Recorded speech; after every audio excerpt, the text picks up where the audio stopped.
Breaking news Rangareddy జిల్లా నాదర్గోల్ భూ వివాదం ఇప్పుడు తెలంగాణ రాజకీయాల్లో పెను సంచలనంగా మారింది. సుమారు 7,000 కోట్ల విలువైన 373 ఎకరాల భూమిని కాంగ్రెస్ ప్రభుత్వ పెద్దలు కబ్జా చేస్తున్నారు అని మాజీ మంత్రి హరీష్ రావు చేసిన ఆరోపణలతో ఈ వ్యవహారం ముదిరింది.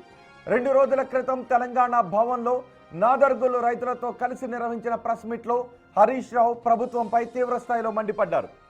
పేద రైతుల భూములను మంత్రుల కుటుంబ సభ్యులు గద్దల్లా తనుకుపోతున్నారని, అక్కడ ఉన్న కుంటలను చెరువులను నాశనం చేస్తున్నారని ఆరోపించారు.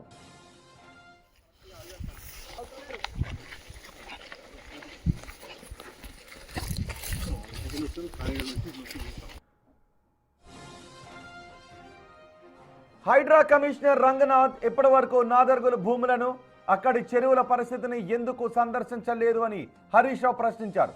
హైడ్రా కమిషనర్ రంగనాథ్ వెంటనే అక్కడికి వెళ్లాలని, లేని పక్షంలో బీఆర్ఎస్ ఎమ్మెల్యేలతో కలిసి తానే స్వయంగా నాదర్గోల్ వెళ్తాను అని హరీష్ రావు హెచ్చరించారు. పేదల ఇళ్లు కూల్చేటప్పుడు చూపించే వేగం 7,000 కోట్ల భూదందా దగ్గర హైడ్రా ఎందుకు చూపించడం లేదు అని నిలదీశారు హరీష్ రావు.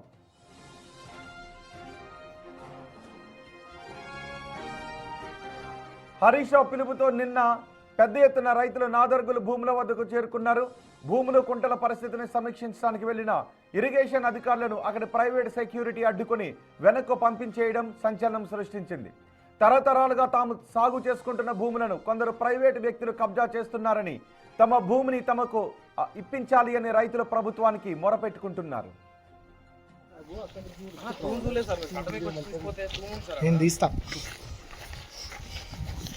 నేను చేయబట్టి మా అత్త మామలు అయితే 70 ఏళ్ల సంధి చేస్తారు సార్.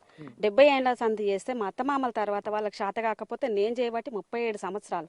మా మామ దున్నితే మా అత్త ఇత్తనం వేసింది, నా భర్త దున్నితే నేను ఇత్తనం వేసిన, నా కొడుకులు దున్నితే నా కోడాన్లు ఇత్తనాలు వేసిర్రు, నాటు పెట్టిరు, కూర కట్టిరు, మిరపకాయలు ఎరిరు, టమాటాలు ఎరిరు.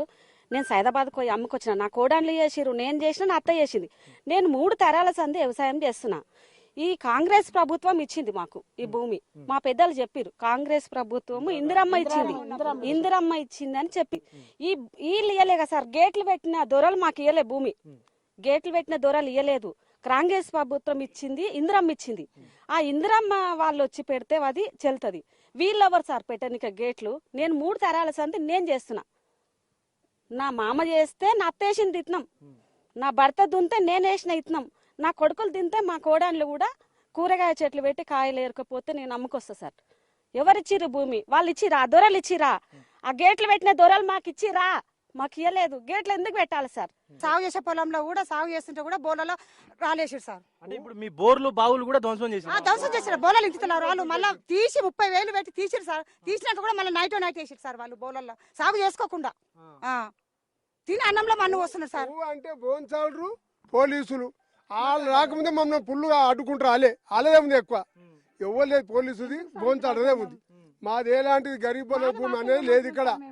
ఇప్పుడు కూడా ఇప్పటిదాకా కూడా దర్వాజా ఇచ్చిన వాళ్ళు కానీ ఇప్పటిదాకా కూడా మాకు లాకులు తీయలేదు. ఇప్పటిదాకా కూడా ఇది ప్రెసెంట్ రైట్ నౌ ఈ రోజు కూడా ప్రభుత్వ రికార్డులో ప్రొవిషన్ ల్యాండ్ 22A కింద ప్రొవిషన్ ల్యాండ్ గవర్నమెంట్ రికార్డుల ప్రకారం గవర్నమెంట్ భూమి కిందనే ఉన్నది. ఇది దీని హిస్టరీ ఏంటంటే రాజా శివరాజ్ బహదూర్ కింద ఈయన భూమి రికార్డ్ అయి ఉంది. గవర్నమెంట్ రికార్డ్ ప్రకారం సర్కార్ కంచి శివరాజ్ జాగీర్దార్ వ్యవస్థ రద్దయినాక జాగీర్దార్ కుటుంబం ఎక్కడిది, ఆయన వారసులు ఎక్కడిది, ఇవన్నీ ఉత్తదిగా.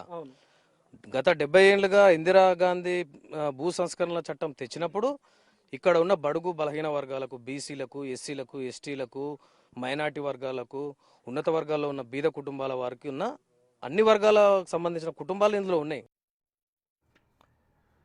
నాదర్గోల్ భూ వివాదానికి సంబంధించిన మరింత సమాచారం మా ప్రతినిధి విజయ్ అందిస్తారు. విజయ్, పెద్ద ఎత్తున రైతులు ఆందోళన చేస్తూ ఉన్నారు. ఇప్పుడు ప్రభుత్వం ఏం చేయబోతోంది? అసలు వాస్తవాలు ఏంటి భూ వివాదంలో? ఎస్ రోహిత్, అయితే ఈ యొక్క నాదర్గోల్ భూమికి సంబంధించి గత 70-80 సంవత్సరాలుగా కూడా అక్కడ ఉన్నటువంటి రైతులే సేద్యం చేసుకుంటూ జీవనం కొనసాగిస్తున్నారు.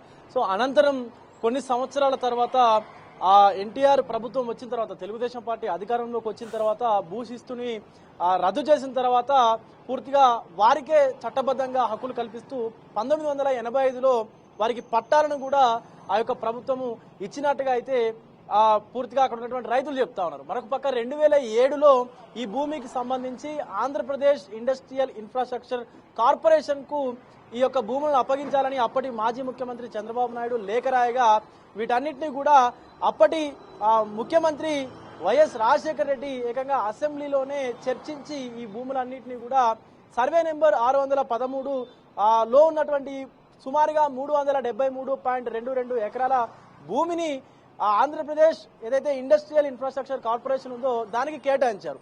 అనంతరం కేటాయించిన తరువాత కూడా రైతులైతే ఆ యొక్క భూముల్లో సేద్యం చేసుకుంటా ఉన్నారు. అక్కడ ఉన్నటువంటి చెరువులు ఏవైతే కుంటలు ఉన్నాయో, లచ్చమ్మ కుంట కావచ్చు, లేకపోతే ఇతరత్ర ఆ చెరువులు ఏవైతే ఉన్నాయో ఆ చెరువులకు సంబంధించిన నీటి ద్వారానే వాళ్ళు పంటలు పండించుకున్నటువంటి సందర్భం కూడా కనిపించింది. సో తర్వాత కాలంలో కొంతమంది ప్రైవేటు వ్యక్తులు వచ్చేసి ఈ యొక్క భూములన్నింటినీ కూడా మావి అంటూ చెప్పడము, అలాగే ఆ భూములన్నిటికీ గతంలో ఓనర్గా ఉన్నటువంటి శివరాజ్ బహదూర్ అనేటువంటి వారి కుటుంబానికి సంబంధించినటువంటి వారి వారసులం అంటూ చెప్పుకోవడము, ఆ వ్యక్తులందరూ కూడా వేరే కంపెనీలకు ఈ భూముల్ని విక్రయించడం ద్వారా కొన్నటువంటి కంపెనీ వాళ్ళు వచ్చి భూముల చుట్టూ ఒక రేకుల షెడ్ లాంటి ఏదైతే కంచె ఉంటుందో ఆ కంచెని ఏర్పాటు చేయడం ఇదంతా జరిగిన తర్వాత కూడా ఆ భూమిలో ఉన్నటువంటి కొన్ని కుంటలను, నీటి కుంటలను, మడుగుల్ని కూడా పూర్తిగా నీళ్లను రాకుండా వాటికి అడ్డుకట్ట వేసి రైతుల వ్యవసాయానికి పూర్తిగా అడ్డు నిలిచినటువంటి పరిస్థితి ఉందంటూ కూడా రైతులు చెప్తా ఉన్నారు. మరొక పక్క అక్కడ ఉన్నటువంటి చెరువు భూముల్ని కూడా కబ్జా చేశారు వీళ్ళు, ఈ ప్రైవేటు వ్యక్తులు అంటూ చెప్తా ఉన్నారు. ముఖ్యంగా సుమారుగా 50 నుంచి 100 మంది ప్రతిరోజు బౌన్సర్లను ఏర్పాటు చేసి కొంతమంది విజయ్ అసలు రెవెన్యూ రికార్డ్స్ లో రెవెన్యూ రికార్డ్స్ లో భూమి స్టేటస్ ఏంటి, అక్కడికి వచ్చిన ప్రైవేటు వ్యక్తులు ఎవరు, ప్రైవేటు వ్యక్తులకు రైతులకు వివాదం జరుగుతూ ఉంటే ఎందుకు సంబంధించిన అధికారులు ఇన్వాల్వ్ కావట్లేదు, అక్కడ వెంచర్ వేసిన దృశ్యాలు కూడా కనబడుతున్నాయి. ఎగ్జాక్ట్లీ రోహిత్, ఇప్పటికీ కూడా 613 సర్వే నెంబర్లో ఉన్నటువంటి బై నెంబర్లలో ఉన్నటువంటి భూమి అంతా కూడా ఈ 373 ఎకరాల భూమి అంతా కూడా ప్రభుత్వ భూమి కిందనే ఉంది. సో నిషేధిత జాబితా ఏదైతే ఉందో ఆ జాబితాలో ప్రభుత్వ పేరు మీదనే ఉంది. సో ఇంకా కూడా సింపుల్ గా ప్రభుత్వ భూమి కింద ఉన్నప్పుడు ప్రైవేట్ వ్యక్తులు వచ్చి అక్కడ వెంచర్ ఎలా చేస్తారు, అసలు వెంచర్ కి అనుమతులు ఇచ్చింది ఎవరు, మరి ఇవన్నీ లీగలా, మరి అధికారులు ఎవరు మాట్లాడరా? పక్కనే ఉన్నటువంటి ఈ రేకుల కంచెకు పక్కనే ఉన్నటువంటి వెంచర్ ఉంది, అది సపరేట్ గా ఉంది. కానీ ఈ లోపల జరుగుతున్నటువంటి ఆల్రెడీ కన్స్ట్రక్షన్ కు సంబంధించినటువంటి ఇదంతా కూడా స్టార్ట్ చేశారు. లోపల ఆ మట్టి తవ్వడము, లోపల ఉన్నటువంటి గుట్టలకు సంబంధించి ఏదైతే కొండలు ఉన్నాయో వాటిని కొల్లగొట్టి గ్రనైట్ ని తవ్వి చుట్టూ కూడా ప్రహారీ నిర్మించేందుకు ఈ యొక్క కన్స్ట్రక్షన్ చేస్తూ పూర్తిగా దాన్ని ఒక లేఅవుట్ లాగా మార్చేటువంటి ప్రయత్నం అయితే చేస్తా ఉన్నారు. సో దీనికి సంబంధించి వారు కొన్ని డాక్యుమెంట్స్ ని సృష్టించుకొని ఈ భూమి తమదే అన్నట్టుగా ఓ కంపెనీ పేరిట రిజిస్ట్రేషన్ చేసుకున్నట్టు కూడా చెప్తా ఉన్నది. అయితే అబ్దుల్ అనేటువంటి వ్యక్తి ఒక్కొక్క వ్యక్తికి అంటే ఒక్కొక్క కంపెనీకి 3 భాగాలుగా 150 ఎకరాల భూమిని, ఆ 300 ఎకరాల్లో ఉన్నటువంటి భూమిని విక్రయించాడు. అయితే కొంతమేర ఎవరైతే ఇంకా భూములను అమ్ముకోనటువంటి వాళ్ళు ఉన్నారో ఆ రైతులను కూడా బెదిరింపులకు గురి చేస్తూ వారి మోటార్లు అంటే నీటి మోటార్లు ఏవైతే బావులు అలాగే బోర్లు ఉంటాయో వాటన్నిటిని ధ్వంసం చేయడము, వాటన్నిటిని అంటే పంటకు ఇంకా పనికి రాకుండా చేసేటువంటి ప్రయత్నాలు కూడా చేస్తా ఉన్నారంటూ రైతులు చెప్తా ఉన్నారు. బట్ కొంతమంది అంటే ఆ కంపెనీలకు సంబంధించినటువంటి వ్యక్తులు మాత్రము రైతులు ఎవరైనా ఆ భూమి తమదే అని చెప్పేసి ఏదైనా పత్రాలు తీసుకొస్తే కనుక, డాక్యుమెంట్స్ తీసుకొస్తే కనుక ఖచ్చితంగా వారి భూమిని మేము వారికే ఇచ్చేస్తామంటూ కూడా చెప్తున్నటువంటి పరిస్థితి కనిపిస్తా ఉంది రోహిత్. రైట్, ఇప్పుడు బీఆర్ఎస్ నేతలు కూడా దానిపై రియాక్ట్ అయ్యారు. ఒకవేళ హైడ్రా అక్కడికి వచ్చి పరిశీలించకపోతే మేము అక్కడికి వెళ్తామని. ఈ నేపథ్యంలో రాజకీయ పరంగా ఇది ఎటువంటి టర్న్ తీసుకునే అవకాశం కనిపిస్తుంది? ఎస్ రోహిత్, అయితే గత 2 రోజుల క్రితము అక్కడ ఆ మహిళా రైతు కౌసల్య, మమత అనేటువంటి 2 మహిళా రైతులతోని మాజీ మంత్రి హరీష్ రావు తెలంగాణ భవన్ లో ఒక ప్రెస్ మీట్ ని ఏర్పాటు చేసుకుని 7,000 కోట్ల రూపాయల విలువైనటువంటి ఈ భూముల్ని ప్రైవేటు వ్యక్తులు అలాగే ప్రభుత్వంలో ఉన్నటువంటి కొంతమంది వ్యక్తులు తన్నుకుపోయేటువంటి విధంగా చర్యలు చేస్తా ఉన్నారు. వీటికి సంబంధించి అన్ని ఆధారాలు కూడా మా దగ్గర ఉన్నాయి. ఒకవేళ గనక హైడ్రా కమిషనర్ రేపు ఉదయం గనక ఆ నాదర్గుల్ భూముల దగ్గరికి, ఆ చెరువుల దగ్గరికి వెళ్ళకపోతే తమ పార్టీ ఎమ్మెల్యేలతోటి తామే వెళ్తామంటూ కూడా మాజీ మంత్రి హరీష్ రావు అయితే హెచ్చరికలు జారీ చేశారు.